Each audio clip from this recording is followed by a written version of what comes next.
Hello YouTube. पिछले episode में हम लोगों ने देखा था कि किस तरह से जैकलीन और कटरीना ने एक पार्टनरशिप फर्म बनाकर बिजनेस करना शुरू किया।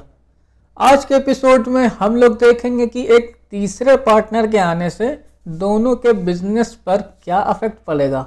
क्या ये तीसरा पार्टनर दोनों के बिजनेस को अच्छे से चला पाएगा या फिर दोनों को ले डूबेगा।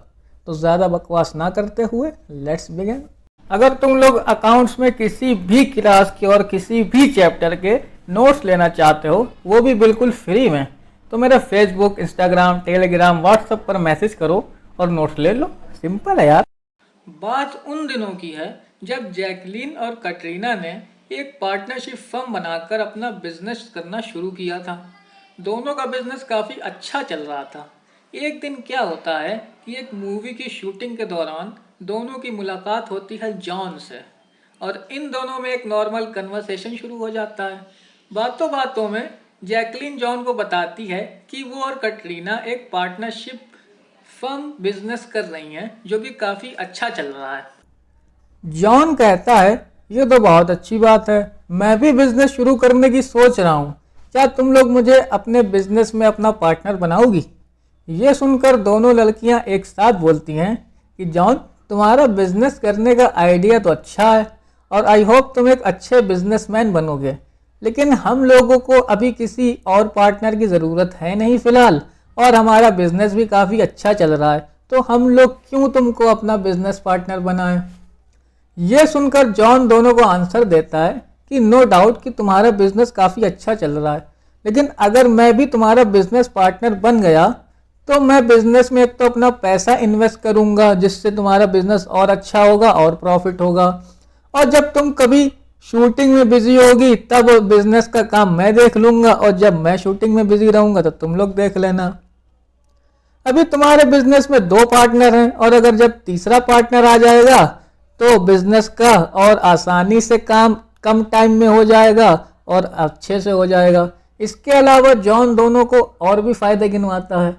अब ये सारी बातें जो जॉन ने कटरीना और जैकलीन से की हैं, ये बुक में एडवांटेज ऑफ न्यू पार्टनर के नाम से डिटेल में लिखी हैं, पढ़ लेना भैया। तो आखिरकार दोनों लड़कियां जॉन को थर्ड पार्टनर बनाने के लिए एग्री हो जाती हैं, लेकिन लेकिन लेकिन कुछ टर्म्स एंड कंडीशंस के साथ। दोनों जॉन से कहती हैं कि ठीक है जॉन, हम दोनों तुमको अपना बिजनेस में तीसरा पार्टनर बनाने के लिए एग्री हैं, लेकिन कुछ टर्म्स एंड कंडीशंस हैं। जॉन, अच्छा क्या टर्म्स एंड कंडीशंस हैं? टर्म्स एंड कंडीशंस ये हैं, एक तो तुम अपनी कैपिटल बिजनेस में लगाओगे, इसके अलावा कुछ पैसा हम लोग अलग से लेंगे गुडविल के नाम से, और ये पैसा जैकलीन और कटरीना आपस में बांट लेंगी। अब ऐसा क्यों होता है? ऐसा इसलिए होता है क्योंकि एक तो कटरीना और जैकलीन ने अपना बिजनेस स्टार्ट किया था और इनके बिजनेस की एक रेपुटेशन बन गई है कि कुछ ब्रांड ऐसे होते हैं जो सिर्फ नाम से बिकते हैं, तो इनका ब्रांड भी सिर्फ नाम से बिकता है। अब जॉन ने तो मेहनत करी नहीं थी, तो ये जो मेहनत इन दोनों ने करी है इसका पैसा ये लोग जॉन से लेंगी। क्यों? क्योंकि जॉन बन रहे हैं तीसरे पार्टनर, जो कि होगा गुडविल के नाम से, और इस गुडविल के पैसे को ये दोनों लड़कियां आपस में बांट लेंगी। जॉन का इससे कोई लेना देना नहीं है।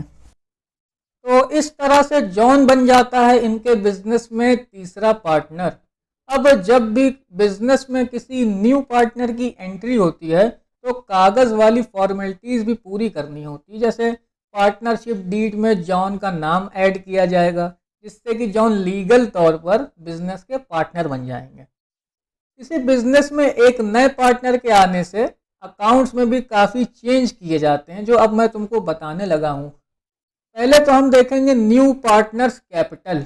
न्यू पार्टनर्स कैपिटल का मतलब है कि जॉन अपने साथ कुछ कैपिटल लेके आया है इस बिजनेस में लगाने के लिए।